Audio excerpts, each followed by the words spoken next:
Trenches Podcast. Going back to, everything being decentralized, and I think that's why there's such a big popularity behind it. Yeah. I want to know your thoughts about like Facebook, like Meta, with all that, because that is technically a centralized platform.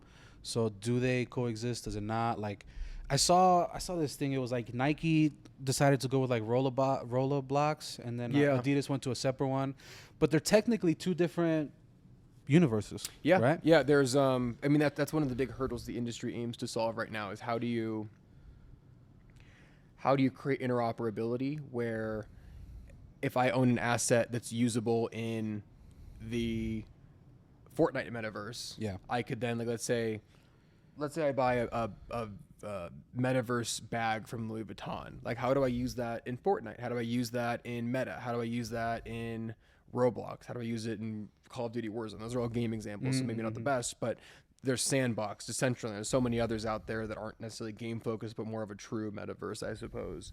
The Facebook answer will be interesting. Like, I'm kind of watching it with everyone else. I think that the NFT space at large tends to be rather suspicious of their purposes, and it is really counterintuitive to what NFTs stand for, which is ownership of it's provenance, it's ownership, it's having possession of your entire persona. I hold you hold your lion, and that's verifiable, but it's private. It's public, but it's private. It's mine. I control it. Whereas Facebook's all about, all right, sign this data away. Now we can sell that. We can utilize that to serve you advertisements. That then gets to advertisers, and there's a lot of, it doesn't mesh with what really NFTs and as a derivative of that into metaverse application, like what that all stands for. So I don't know if you've seen Ready Player One, but like that's like kind of the running joke is like like the big bad company that stands to take over the Oasis as it's known in the movie.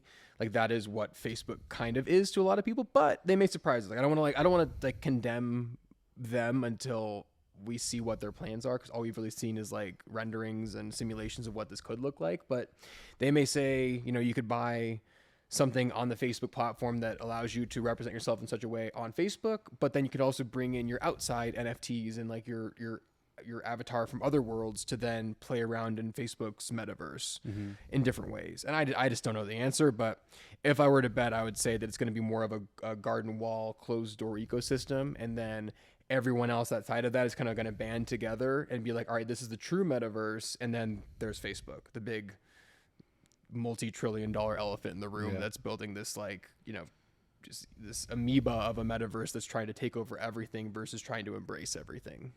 That's so interesting, man, because it's like, it could, whatever you can kind of think about this, like it could possibly be a thing, you know what I mean? You're like, well, it could be this, it could be that, but all of it kind of makes sense when you really look at it, like, using application with your, like I never thought about that. We, maybe being on Facebook with your, like, essentially it'd be like an avatar, right? Because if you use the video game one, that'd be your player to be in that world. Yeah, I mean, it's the magic of it is, think about how much we do today is online, whether that be via social media, whether that be through communication tools, through Zoom, especially over the past year and a half, like I said, with COVID, where like all of a sudden that holds priority over anything in the real world to certain extents.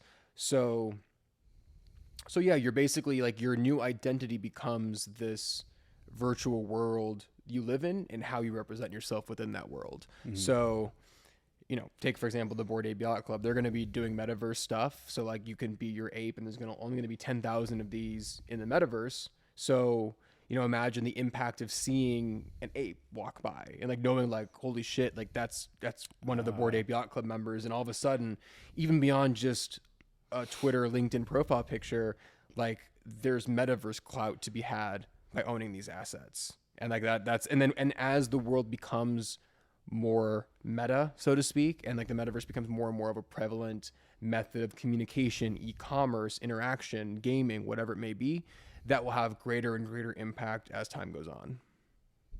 Hold on, bro. So no. E-commerce. Literally drop the mic. I know, because it's. Do you understand what he just said? No, so do you think that like it'll be like, because you said e-commerce, do you like is it going to be? I just can't. I mean, I don't know. imagine. Yeah, I mean, I have a hard time grasping it too. But imagine like a storefront, and you're exploring a virtual world. Let's call it, a virtual representation of Paris, let's say, and next to this virtual Eiffel Tower in the metaverse, there's a metaverse Louis Vuitton. You can walk into that store via your avatar. It's like a full virtual store. There is a salesperson there, an avatar of a salesperson. Welcome to Louis Vuitton. Can I help you find anything? Say, I'm attending a metaverse party. Come tomorrow. I'm looking for a new bag to bring with me to that party. They then show me this array of virtual items with zany, like there's it all, and you can suspend reality. And that's, in fact, I think Dolce & Gabbana did this, where they created virtual fashion using materials that aren't practical to use in real life, like a water dress, or just weird things that you like physics doesn't allow, but you obviously can in this virtual world. And you can purchase an asset, again, an NFT, that is Louis Vuitton branded, attached to them verifiably, like it's confirmed to be a real metaverse Louis Vuitton item. You could purchase that asset and then make it a part of your digital persona to wherever you may go. I mean, it sounds so weird when you word it that way, but then you think about what is wearing a Rolex, what value does that have in the real world? Like, why wouldn't that value translate? All it's saying, like it tells time as well as a Casio tells time, but it's telling you that you have a certain amount of wealth, a certain amount of, it's almost like a pseudo membership.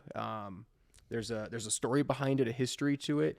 And why can't that exist in the metaverse? And to me, that answers that it can, and it will go on to exist in a number of different ways with different brands and in e-commerce, to use that point. But there's also an element of translation, and there's products that do this now, of creating, you buy a pair of Jordans in the metaverse, and then you get shipped a box with those actual Jordans. So you can have it both ways too. Like, these things are going to be interoperable, where just because you own it in real life doesn't mean you can't own it in the metaverse, and vice versa, where you buy it here and then you get shipped the actual item. So like there's going to be a blurring of lines between like IRL, like physical and digital within the metaverse, and I can't answer what that's going to look like, but I'm kind of riffing here, but you can see the places. Of course. So do you think at all there'll be a reality where that one, like metaverse, is more, I guess, prioritized more than this one?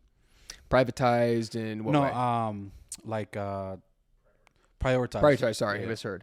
Like in terms of like my presence in the metaverse versus my presence in real life. Yeah, I mean like in Matrix, you know how like they're they're in this ship and then they get in there. I mean, that's basically the plot of Ready Player One, where the whole world becomes a shithole because everyone's living in the Oasis, which is a much better world. You can be whatever you want, and the larger world suffers for it. I don't think it gets to that point.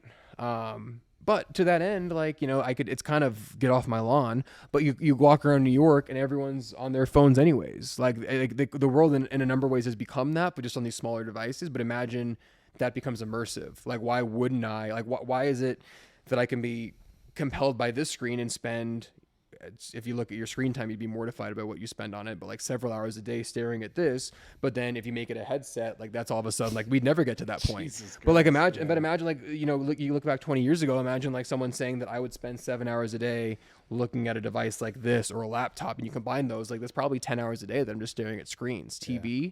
So it's I mean, if we're getting close to the end, I mean, that's so crazy, that's not like a great note to end things on, but it's just it's just a behavioral shift in in how we think about these things. But I think there's a number of ways that it changes things for the better, and it allows it for a more equitable scenario in terms of access. Like, geography is less important. It gives everyone equal access to things that right now are gated by geography.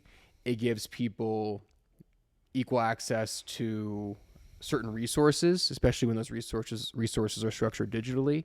It gives access to networks, so the ability to connect with people that are global, being close to friends and family who you wouldn't otherwise be able to see, but in this digital way. As that becomes more of a legitimate way to spend time with people, you'll have the power to do that. So as doom and gloom as it may seem, based upon this Ready Player One sort of assumption around the world going to shit while everyone's has screens in front of there's a lot of great things that could and I think will come out of it.